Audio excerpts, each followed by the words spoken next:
Bienvenue à tous. It's time now for our international press view here on France 24. Gulliver Cragg is the man in the chair. Where would you like to take us first? Well, we can start by looking at the front pages of the two main morning dailies, Le Figaro and Libération.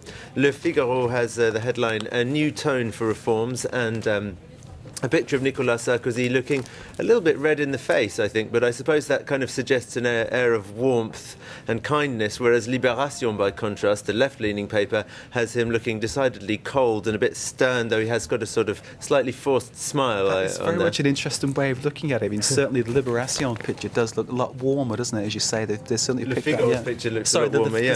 I'm sorry, Gulliver, the Figaro one. Yeah, but Libération's headline is, "I'm not getting angry, I'm explaining myself," an ironic reference to the press conference that he gave in January, that Sarkozy gave in January, which wasn't really very successful. So Libération's kind of suggesting that nothing's changed. But both papers, in terms of the way that they're presenting this interview that he gave last night, have quite similar content. It's basically Sarkozy has changed his style but promised to press ahead with the reforms that he has promised. Inside, Le Figaro's editorial is wholly approving of the president's interview, perhaps no unsurprisingly. It says it's great that he wants to pursue his reforms, and it's also great that it's changed his style, and now he's finally kind of seeming more like a president and less like a candidate, or perhaps more like previous French presidents.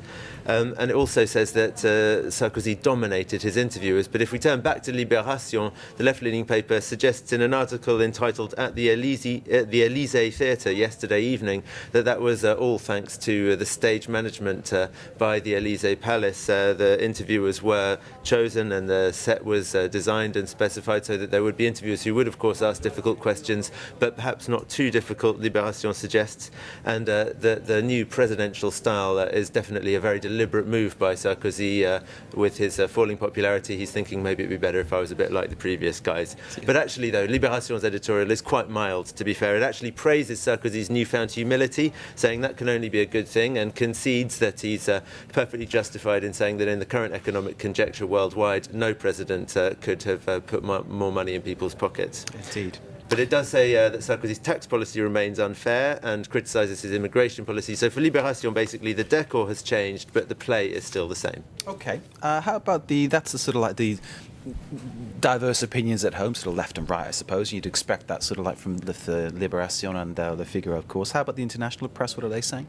Well, the international press are only taking there's a level of interest in it in some places, and in some places none at all. The Guardian and the Independent in Britain don't seem to care at all. I guess there's no election coming up, and his international image has not faded as much as it has at home, really. In France, people are very, very worried about Sarkozy's falling popularity, whereas internationally he still seems like the new French president who's quite dynamic.